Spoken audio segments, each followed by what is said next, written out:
हिंदू विरोध के लिए कुख्यात था ये मुग़ल बादशाह। होली से थी सख्त चिढ़, रुकवा दी सदियों पुरानी परंपरा। मुग़लों के दौर में हिंदुओं के त्यौहार होली को ईद गुलाबी कहा जाता था। तब शाही महलों में फूलों से रंग बनाकर बड़े बड़े होदों में भर लिया जाता था। फिर पिचकारियों में गुलाब जल और केवड़े का इत्र डाला जाता था। इसके बाद नवाब और बेगमें प्रजा के साथ मिलकर होली खेलते थे।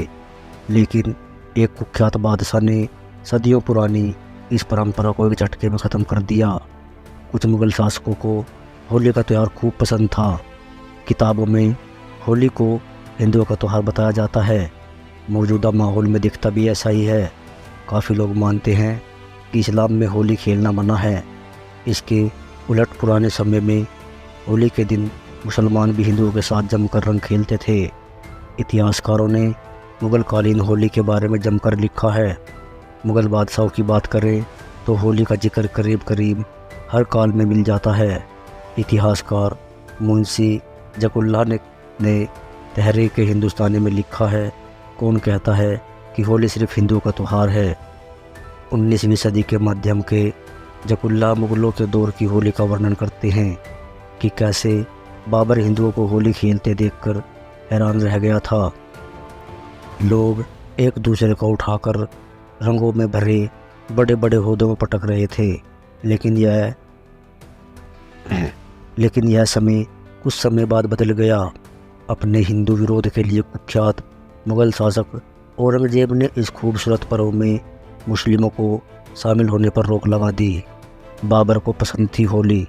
बाबर को ये त्यौहार इतना पसंद आया कि उसने अपने नहाने के कुंड को पूरा का पूरा शराब से भरवा दिया था। आईनाए अकबरी में अबुल फजल लिखते हैं कि बादशाह अकबर को होली खेलने का इतना शौक़ था कि वे साल भर तरह तरह की ऐसी चीज़ें जमा करते थे जिनसे रंग दूर दूर तक जाए। होली के दिन अकबर किले से बाहर आते थे और आम लोगों के साथ होली खेलते थे। तज़क-ए-जहांगीरी में बादशाह जहांगीर की होली का जिक्र मिलता है। गीत संगीत रसिक जहांगीर होली पर महफिलों का आयोजन करते थे। हालांकि वह आम लोगों के साथ होली नहीं खेलते थे, बल्कि लाल किले के झरोखे से लोगों को रंगों से सराबोर होते देखते थे। उन्हीं के दौर में होली को ईद गुलाबी और आब-ए-पासी यानी पानी की बौछार का पर्व नाम दिया गया था। शाहजहां आज के राजघाट पर प्रजा संग खेलते थे रंग। दिल्ली में जहां आज राजघाट है, वहां शाहजहां के दौर में होली खेली जाती थी। इसी जगह पर शाहजहां आम लोगों के साथ रंग खेलते थे। बहादुर शाह जफ़र ने तो होली को लाल किले का शाही उत्सव बना दिया था। जफ़र के लिखे होली के गीतों को होरी नाम दिया गया। ये उर्दू गीतों का अलग और ख़ास वर्ग बन गया।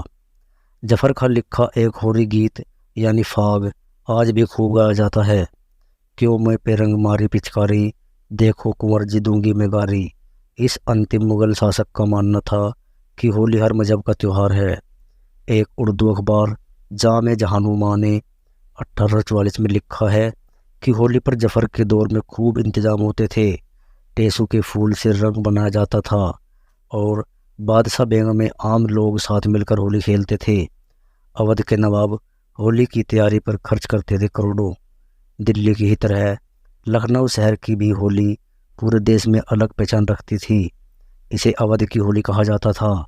वहाँ के शासक नवाब सादत अली खान और आसिफुल्लाह दौला के बारे में कहा जाता है कि वे होली की तैयारियों में ही करोड़ों रुपये खर्च कर डालते थे। मशहूर कवि मीर तकी मीर 1723 से 1810 आसिफुद्दौला के होली खेलने पर होली गीत भी लिखा था।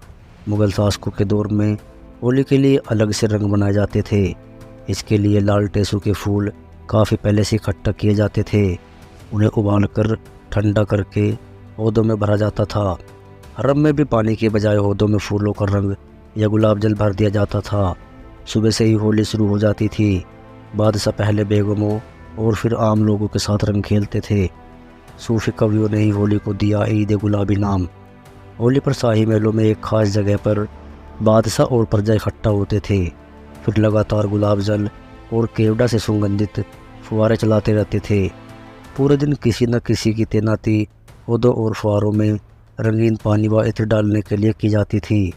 अमीर खुसरो खुद होली खेलने के शौकीन थे।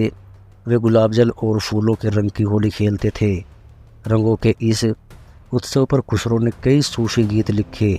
इनमें आज रंग है री, आज रंग है, मोरे ख्वाजा के घर आज रंग है गीत आज भी होली पर खूब गाया जाता है। मुस्लिम सूफी कवियों ने ही होली को ईद गुलाबी नाम दिया था। इस मौके पर ज़्यादातर सूफी मठों में रंग खेला जाता था। सूफी संत निज़ामुद्दीन औलिया ने इसे सबसे पहले अपने मठ में मनाया। इसके बाद ये सूफी संतों का पसंदीदा त्यौहार बन गया। बेगमों और नवाबों की होली खेलते बनी तस्वीरें, अकबर के जोधाबाई और जहांगीर के नूरजहाँ के साथ होली खेलने पर कई कलाकारों की तस्वीरें हैं। इनमें गोवर्धन और रसिक का नाम सबसे पहले आता है, जिन्होंने जहांगीर की नूरजहाँ के साथ रंग खेलते हुए तस्वीर बनाई थी। बहुत से मुस्लिम कवियों ने अपनी कविताओं में मुग़ल शासकों के बेगमों और अवाम के साथ होली खेलने का जिक्र किया है। इनमें अमीर खुसरो, इब्राहिम रसखान, महजूर लखनवी, शाह नियाज और नज़ीर अकबराबादी का नाम शामिल है। मुग़ल सल्तनत के आखिरी वारिस इब्राहिम आदिल शाह और वाजिद अली शाह होली पर मिठाइयाँ व ठंडाई बांटते थे। मुग़ल सल्तनत के खात्मे के बाद होली पर हिंदू मुस्लिमों के इकट्ठा होकर रंग खेलने का रिवाज ख़त्म होता चला गया।